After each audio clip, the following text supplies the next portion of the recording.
जो करता है वही उन भावों का भोगता होता है। इसलिए आचार्य महाराज कहते हैं कि जो मिथ्यात्व प्रकृति है, उस मिथ्यात्व को भाव मिथ्यात्व और द्रव्य मिथ्यात्व के रूप में लिया जाता है।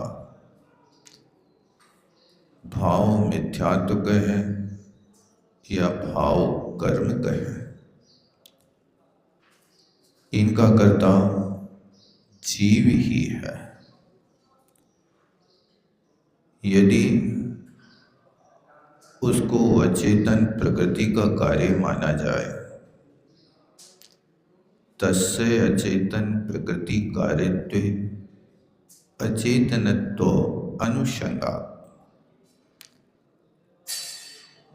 कहते हैं उसको अचेतन प्रकृति का कार्य माना जाए। किसको? मिथ्यात्व को।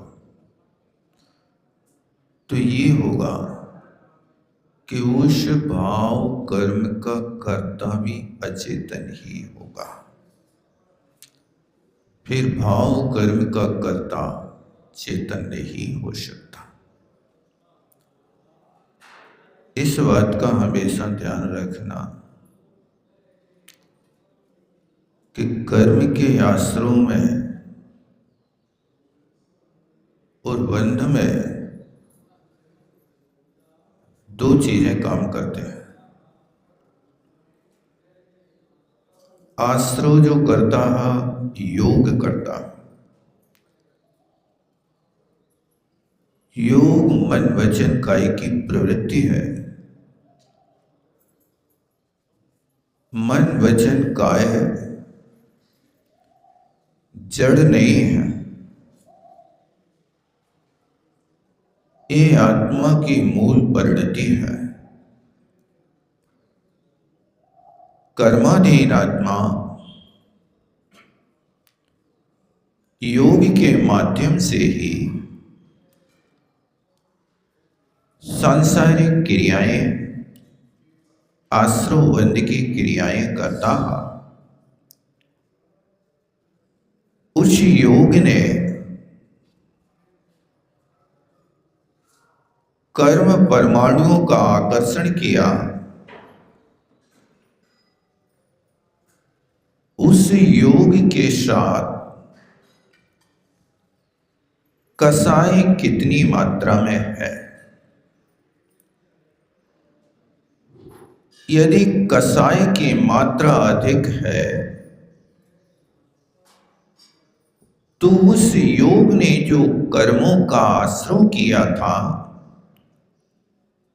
उसमें ये स्थिति अनुभाग अधिक डाल देगा। और यदि आश्रय हो लेकिन कसाय की मंदता बहुत मात्रा में हो तो ये स्थिति और अनुभाग अल्प मात्रा में होगा। इसलिए प्रकृति और प्रदेश बंध योग से होता है, स्थिति और अनुभाग बंध कसाय से होता है। इसलिए जो कसाय है उसके माध्यम से होने वाला जो भाव कर्म है, उस भाव कर्म का निर्माण आपने कैसे किया, ये उस जीव की कसाय की मंदता और तीव्रता का उद्वेग रहता। लोग तीव्रता और मंदता को समझ नहीं पाते, लेकिन अपनी क्रिया सूचित कर देती है। आपके शरीर पर मच्छर बैठा और उस मच्छर को यदि आपने यूं ढीले हाथों से उड़ाया, एक कसाय की मंदता है, विवेक है, विशुद्धि है। और उसी मच्छर को यदि आपने पूरे बेग से यूं हटाया, ये आपकी कषाय की तीव्रता। आप उसमें समझ सकते हैं कि एक मच्छर को उड़ाने में आपने कितना योग और कितनी कसाई की शक्ति झोंक दी। और जितनी शक्ति से आप उसको उड़ाओगे उतनी तीव्र कषाय होगी और उतना अधिक पाप प्रकृति का भाव कर्म बनेगा। इस भाव कर्म का अर्थ अनुभाग की शक्ति से है। उस कर्म की शक्ति कितनी प्रबल है, उस प्रबलता के साथ में यहां समझना, अमृतचंद स्वामी ने कषाय की तीव्रता और मंदता को देने के लिए, बताने के लिए दो जीवों को पकड़ा। एक बिल्ली को पकड़ा और एक हिरण को पकड़ा। बिल्ली को यदि पात्र में रखा दूध मिल जाए तो भय त्याग दूध बिलाओ पीवे, आपदा नहीं देखता। ये निर्भय होकर के भोग में आसक्त हो रही है, ये उसकी तीव्र कषाय है। और हिरण के लिए कितना अच्छा इष्ट हरा भरा घास खाने को मिल रहा हो, और यदि थोड़े से सूखे पत्ते की खरखराहट आ जाए, चौड़ी कर देता। एक कषाय की मंदता, मंदा मृग साव का, मृग के बच्चे की कषाय मंद और बिलाव मार जार शैव तीव्र, वही कषाय तीव्र। वो भी खाने का काम कर रहा है, ये भी खाने का काम कर रहा है, लेकिन परिणामों में देखो कितना अंतर है। उसी मुख से बिल्ली अपने बच्चे को पकड़ती है और उसी मुख से चूहे के बच्चे को पकड़ती है। चूहे के बच्चे को पकड़ने में कोप है, कलुषता है, और अपने बच्चे को उसी मुख में दांतों के बीच पकड़े है, उसमें करुणा है। खरोंच भी बच्चे को नहीं आ सकती है। एक कसाई की तीव्रता और मंदता के विषय में आप अनुमान लगा सकते हो कि कहाँ पर कसाई की तीव्रता है और कहाँ कसाई की मंदता है। तो ये भाव कर्म जो हो रहा वो उसका कर्ता जीव है। स्वस्यैव जीवो मिथ्यात्वादि भाव कर्मणा कर्ता जीवेन पुद्गल द्रव्यस्य मिथ्यात्वादि भाव कर्मणि क्रियमाणे पुद्गल द्रव्यस्य चेतनानुषंगात्। कहते हैं स्वस्यैव जीवो, जीव अपने ही मिथ्यात्वादी भाव कर्म का करता है, पर का नहीं। यानी जो अंतरंग में उस मिथ्यात्व कर्म का उदय है, उदय किसका है? भाव कर्म का है कि द्रव्य कर्म का है? उस मिथ्यात्व और कसाय के अनुभाग और स्थिति के उदय का नाम जो होता है उसको भाव कर्म कहते हैं। प्रकृति और प्रदेश उदय चारों का होता। प्रकृति उदय, स्थिति उदय, अनुभाग उदय और प्रदेश उदय। यहां पर जो उसका अनुभाग का उदय है, उसका करने वाला जीव है, जीव ने ही किया है। इसलिए वो चेतन का अनुषंग करता, माने चेतन आत्मा का संबंध रखता है। ऐसा नहीं समझना कर्म बंध की प्रक्रिया में कि जड़ चेतन की सब परिणति अपने अपने में होती है। यहाँ पर जड़ चेतन की यदि संयोग ना होवे तो अपने अपने में होगी।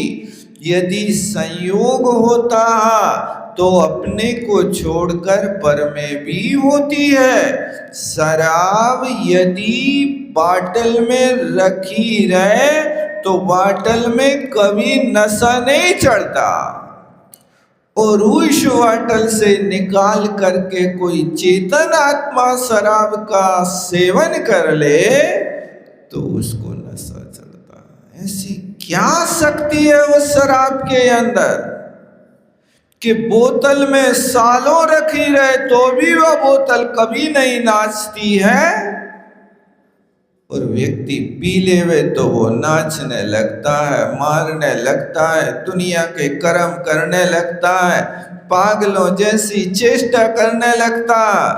ये क्या है? ये जड़ की क्रिया है कि चेतन की क्रिया? जड़ और चेतन का संश्लेष संबंध हुआ तो उसने मद पैदा कर दिया, और मद पैदा होते ही व्यक्ति के अंदर विकार पैदा हो गया, सुध बुध भूल गया, माँ को पत्नी कहने लगा, पत्नी को माँ कहने लगा, पत्नी को बहन कहने लगा। कोई ठिकाना ही नहीं है क्या रूप धारण कर रहा है और किसको क्या कह रहा है। सद सदो रविशेषात् यदक्षोपलब्धे रुन्मत्तवत्। पागलों की तरह चेष्टा किसने कर दी उसकी? उस चेतन आत्मा के अंदर ये कहां से बुद्धि पैदा हो रही है? माँ को पत्नी कह रहा है, पत्नी को माँ कह रहा है, ये किसने किया? ये उस पर का संयोग जिसको सद असतो यदर्थोपलब्धे, अपनी इच्छा के अनुसार जी में जो आए सो कर देवे। विवेक ने कि ये वस्तु का व्यवहार ऐसा, इस वस्तु का व्यवहार ऐसा। इस बात को यहाँ कहा कि वो चेतन का अनुषंग है जो भाव कर्म है। नच जीवस्य प्रकृतिश्च मिथ्यातादि भाव कर्मिणो दो कर्तारो जीववद अचेतनाया प्रकृतिरवि तत्फल भोगानुषंगा। तो आप ऐसा मत कहना, नच जीवस्य प्रकृतिश्च, जीव और प्रकृति ये दोनों मिथ्यात आदि भाव कर्म की दो ही करता है। थोड़ा सा समझने की कोशिश करना। बात ये है कि चेतन अपने भावों का करता है, जड़ अपने भावों का करता है, कि जड़ और चेतन मिलकर के दोनों एक भाव पैदा करता है। इस बात को तो अपन समझते हैं कि वस्तु पृथक है तो उसका रस अलग आता है, और वस्तु का संयोग हो जाए तो उसका रस अलग आ जाता है। आपको हलवा खाने की इच्छा हो गई। अब आपने सोचा कौन समय बर्बाद करे, एक कटोरी आटा खा लो, एक कटोरी शक्कर खा लो, एक कटोरी घी पी लो, ऊपर से पानी पी लो, और यदि उसको पकाने होए तो तवा पे बैठ जाओ। सही है? हलवा बनेगा कि शरीर का हलवा बन जाएगा? क्या होगा बताओ? आटा, शक्कर, घी का पाक हलवा बनाता है, लेकिन इन तीनों चीजों का पाक होने पर उनका स्वाद, वो तीनों चीजें अलग अलग खाने का स्वाद, इसमें अंतर तो समझ रहे कुछ कि नहीं समझ रहे? ये तीनों चीजें पृथक पृथक शुद्ध रहे तो इनके लिए बताओ कि आपके लिए यदि हलवा की सामग्री दें और कहें कि एक एक चीज आपको एक के बाद एक खाना है, पहले आटा खा लो, फिर घी खा लो, फिर शक्कर खा लेना। हलवा तो ऐसे ही बनाते हैं ना, पहले आटा सेंकते हो, फिर घी डालते कि शक्कर डालते? घी डाल देते हो, घी डालने के बाद फिर शक्कर डालते हो। यही क्रम वहां करो। यहाँ ईंधन की अग्नि है, पेट में जठराग्नि है, वो भी तो अग्नि जलती है, वो भी पकाने का काम करती है। तो आप घंटा भर चूल्हे पे न बैठ करके पेट में ही सब सामग्री, कच्ची सामग्री, रॉ मटेरियल भेज दो, वहां पक जाएगा सब, अपना समय बच जाएगा। लेकिन आप इस क्रिया को करोगे तो लोग कहेंगे बड़ा नासमझ व्यक्ति है। और उसी वस्तु को यदि योग समय पर योग पाक देकर के मिश्रण किया जाए तो खाने का स्वाद अलग होगा। इसी तरह यदि कोई कहे कि पुद्गल पुद्गल का करता है, आत्मा आत्मा का करता है, ये कहने वाला व्यक्ति बस ऐसे ही कर रहा है कि वो आटा को अलग खा रहा, शक्कर को अलग खा रहा, वो पूरे गोश्त को, घी को अलग खा रहा है। वो कर्म भोक्ता आत्मा हो ही नहीं सकती। आत्मा तब होती है, देखो यहां क्या लिख रहा है कि दो करता रहो, अब फिर दो करता हो गए, एक पुद्गल करता हो गया, अब एक जीव करता हो गया। कर्म कौन बनेगा? क्रिया क्या होगी? फल का भोक्ता चेतन होगा कि अचेतन होगा? कौन होगा बताओ, किसको फल मिलेगा? ये दो क्रिया यदि एक साथ करेंगे तो दो क्रियावादी होंगे, तो दो अलग अलग कर्ता होने पर फल भी अलग अलग भोगेगा। एक जैसा नहीं हो सकता। इसलिए जीव की तरह अचेतन प्रकृति भी उसके फल का भोगे। लिखा ना है ऐसा? यदि दो करता रहो, यदि दो करता है तो जीववत, जैसे जीव कर्म का फल भोग रहा, ऐसी अचेतन प्रकृति भी उस कर्म के फल को भोगे। तो ज्ञानावरणी प्रकृति, उस ज्ञानावरणी प्रकृति के ऊपर भी क्या ज्ञान है कि नहीं? वो तो जड़ है, उसको ज्ञान ढकने की तो कला है, लेकिन स्वयं कुछ जानती नहीं है। इसलिए जब जानती नहीं तो उसका फल क्या होगा? न च जीवस्य प्रकृतिश्च मिथ्यात्वादि भाव करुणो तो भी करता रहो।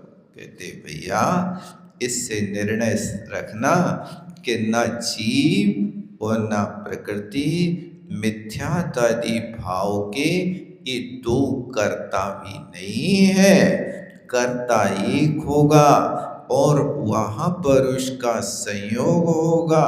उस एक कर्ता के माध्यम से पुद्गल का परिणमन इस रूप होगा।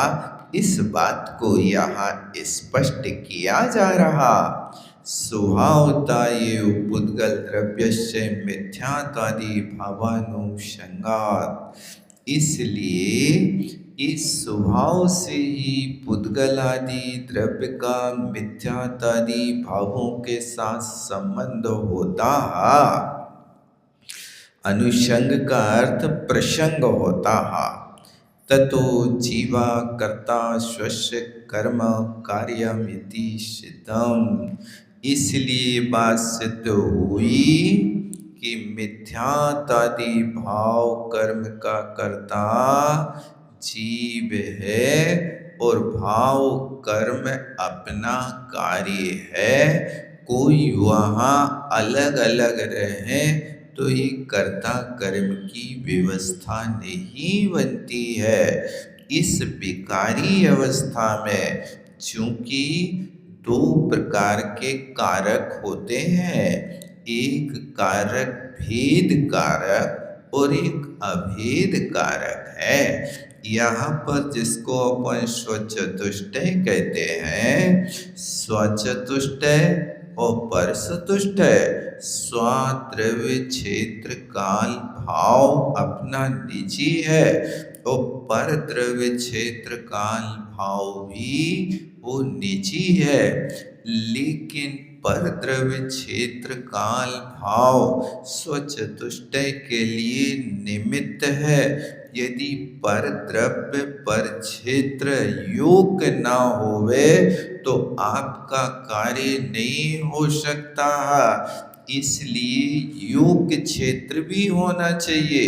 योग क्षेत्र नहीं होगा तो तुम अपनी यात्रा नहीं कर सकते हो। आपको शिखर जी जाना है, आप अपने घर से निकल करके स्टेशन पर पहुंच गए हैं। अब स्टेशन पर आप जाकर के 1 नंबर प्लेटफार्म पर खड़े गाड़ी की प्रतीक्षा कर रहे हैं। अब आपको मालूम है कि ट्रेन तो स्टेशन से मिलेगी और हमें स्टेशन पर पहुंचना है। स्टेशन पर पहुंच गए, लेकिन आपकी शिखर जी की ट्रेन आवे 4 नंबर प्लेटफार्म पर और उसी स्टेशन पर आप खड़े 1 नंबर प्लेटफार्म पर। अब यहाँ पर इस स्टेशन से तो गाड़ी छूटना है, बिना स्टेशन से गाड़ी जाना है और तुम्हारे सामने से गाड़ी निकल रही है। लेकिन मैं कहता हूँ कि तुम्हारी यात्रा होगी कि नहीं होगी, तुम 1 नंबर पर खड़े रहो और गाड़ी 4 नंबर पर खड़ी रहे। तुम योग क्षेत्र में हो के नहीं भैया। यदि 4 नंबर प्लेटफार्म से गाड़ी निकलना है तो आप उस 4 नंबर प्लेटफार्म पर पहुंचिए और फिर देखो इतना योग क्षेत्र तो बना लिया। अब उस योग क्षेत्र बनाने के साथ अब इस बात की इंक्वायरी करें कि S4 कहाँ लगेगा। आप खड़े हो लास्ट में और S4 लगा है आधा किलोमीटर दूर, यही है ना। यानी 20 डिब्बों के बाद तो क्या आप वहां जाकर के योग क्षेत्र पे प्लेटफार्म नंबर 4 पे पहुंच करके भी क्या आप योग क्षेत्र में हो? अब 4 नंबर पर पहुंच करके भी वहां पहुंचिए जहां 4 नंबर डिब्बा तुम्हारा लगे और उसके सामने खड़े हो, फिर उसके बाद चढ़ने का पुरुषार्थ करो। तो ये कहलाता ये क्या है? ये पर क्षेत्र को भी योग बुद्धि पूर्वक बनाना। क्या है? तो पर क्षेत्र कोई कहे ये हमारा क्या कर लेगा, क्या कर लेगा?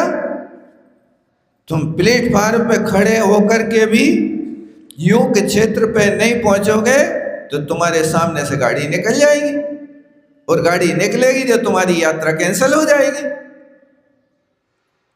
तो इसका महत्व है कि नहीं? बहुत बड़ा महत्व है।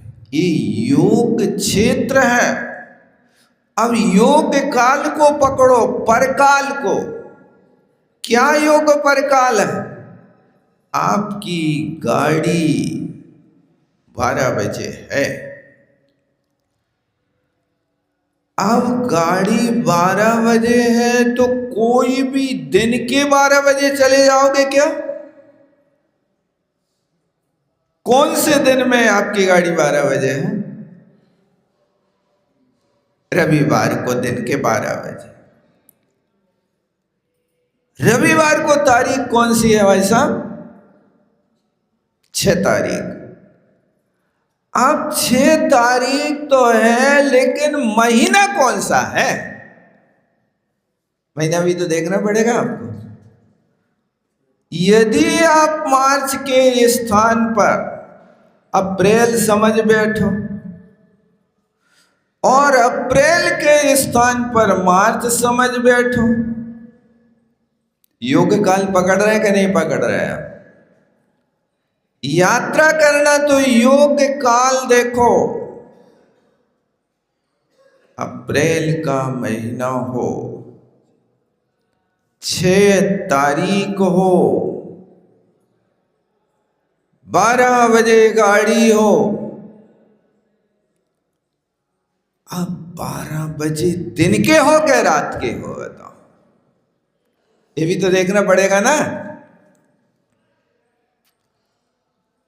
दिन के 12 बजे गाड़ी हो। अब 12 बजे तुम्हें घर से चलना है कि प्लेटफार्म में पहुंचना है? यदि 12 बजे आप घर से चलोगे तो गाड़ी आपको 12 बजे चलना, हमारी यात्रा 12 बजे, घर से यात्रा नहीं, प्लेटफार्म से 12 बजे यात्रा शुरू होना है। तो आप ठीक 12 बजे यदि पहुंचते हैं तो आपकी यात्रा होती, अन्यथा 12:15 बजे प्लेटफार्म पे पहुंचे, गाड़ी मिलेगी कि नहीं मिलेगी?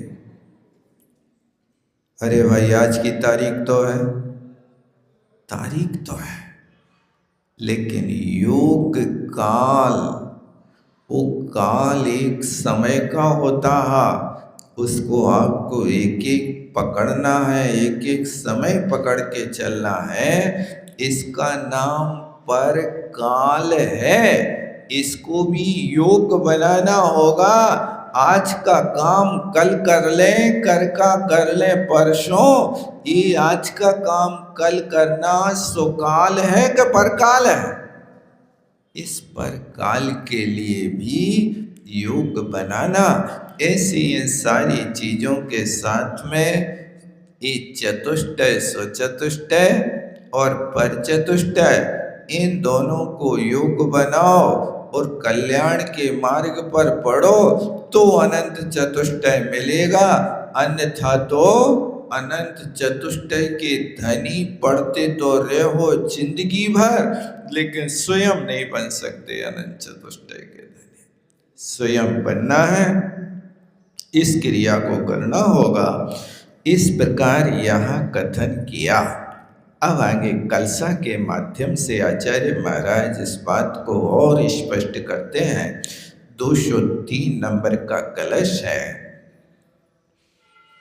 कार्यत्वात् कृतं न कर्म न चित् जीव प्रकृत्योर्द्वयो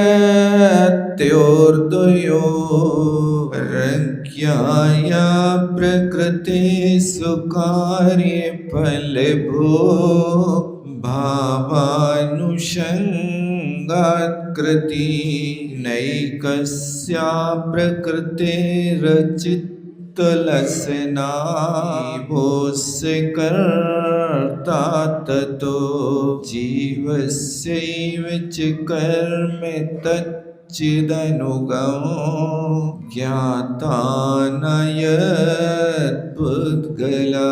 अब कहते हैं कर्म है, वो जो कर्म है अकृतम ना मिला।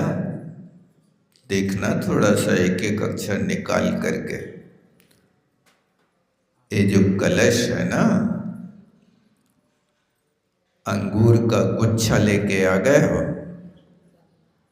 अब सीधा गुच्छा नहीं खाओगे, एक एक अंगूर तोड़ तोड़ करके, धो धो करके, शोध शोध करके, प्राशुक करके खाना।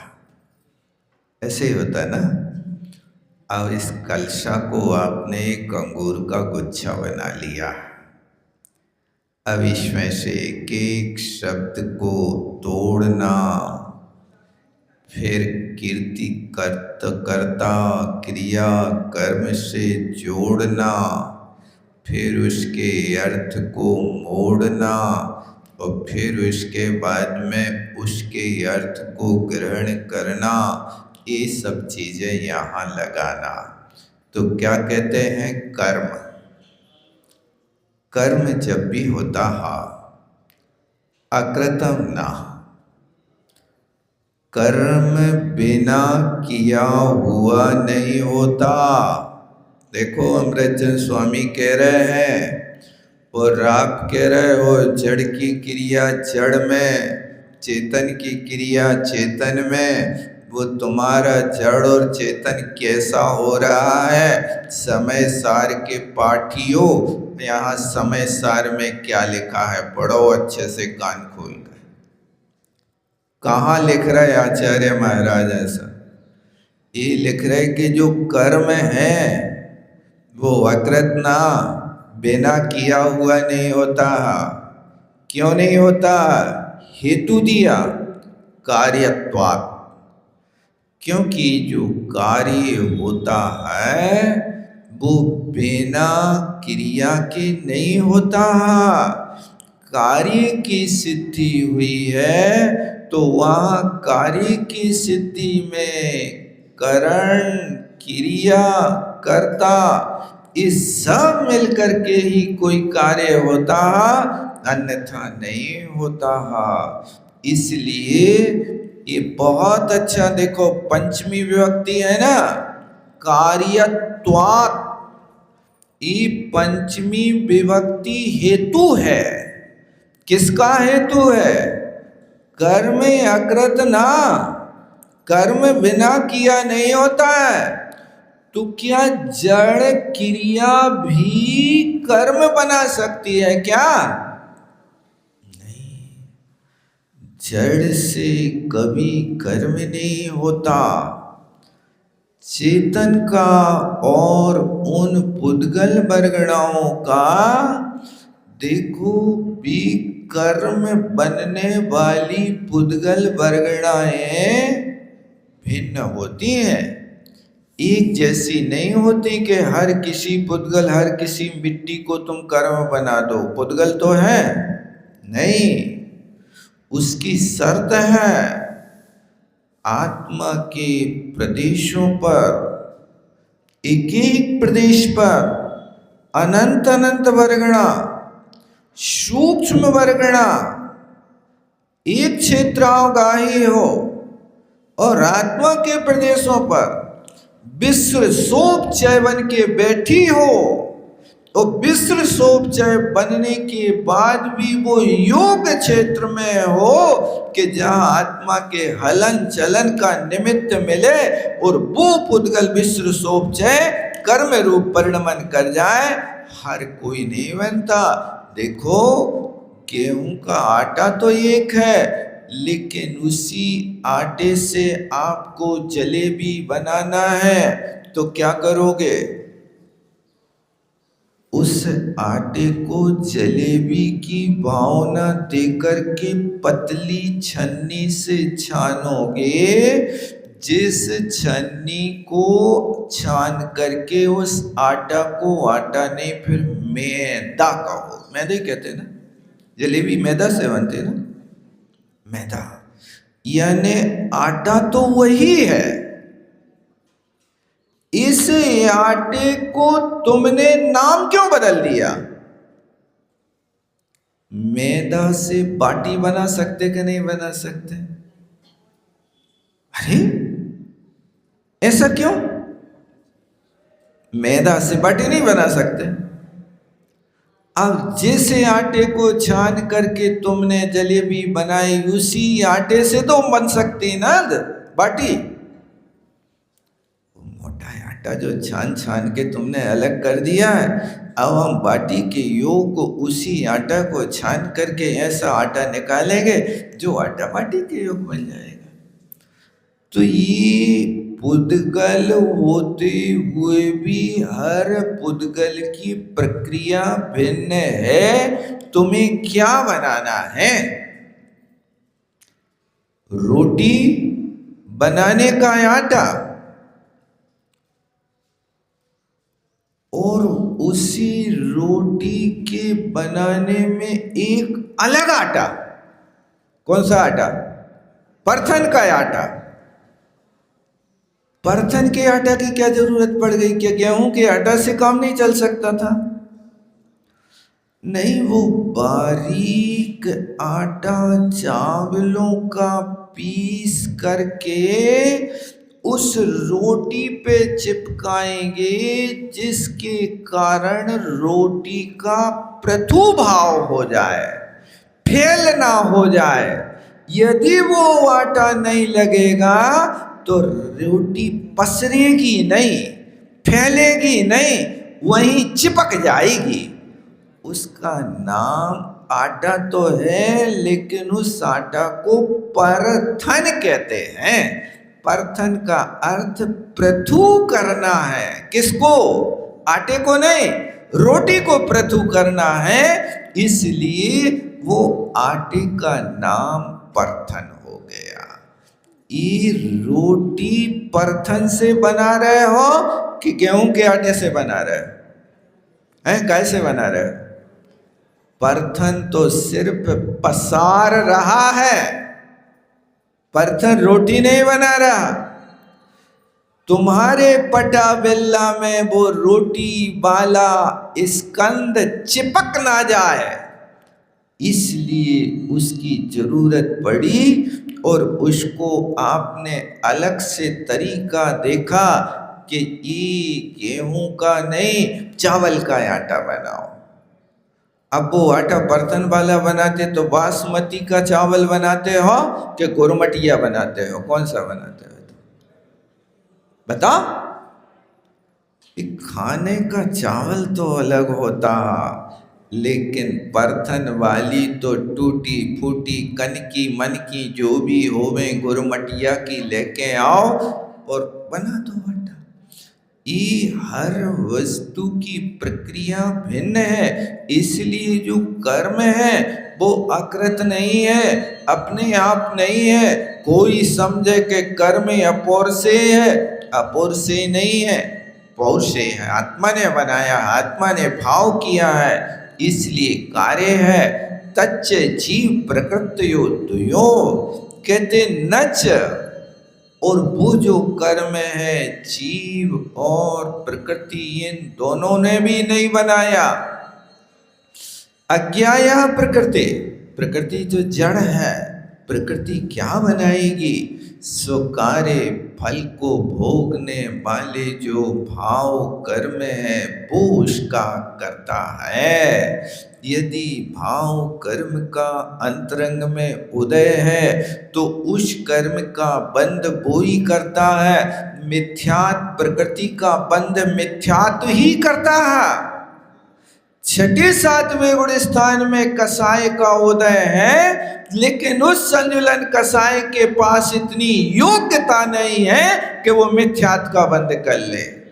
उस छठे सातवें गुण स्थान में संजुलन कसाय की इतना योग्यता नहीं कि वो अप्रत्याख्यान वर्ण कसाय का बंध कर ले। अप्रत्याख्यान वर्ण कसाय के पास तो इतनी योग्यता है कि वो प्रत्याख्यान और संजुलन सबको बांध लेगा, लेकिन संजुलन नहीं बांध सकता, ना मिथ्यात्व को बांध सकता है, ना अविरति को बांध सकता है, संयम का बंध नहीं कर सकता। ये सब अपने अपने क्षेत्र में काम करते हैं, इसलिए ये ना ये कस्या प्रकृति, क्योंकि ये प्रकृति अचित है, जड़ है और जीवस्य कर्ता ततो, उस प्रकृति का कर्ता जीव है। इसलिए जीवस्य ये उच्च कर्म तच्चिद अनुगाम, इसलिए जीव ही उस कर्म का करता है, पुद्गल करता नहीं, क्योंकि पुद्गल ज्ञाता नहीं है, पुद्गल के पास ज्ञान नहीं है, वो जड़ है। इस अपेक्षा से इन कर्म का कर्ता कौन है? आत्मा है। कर्म अपने आप नहीं बनते हैं, इस बात का कथन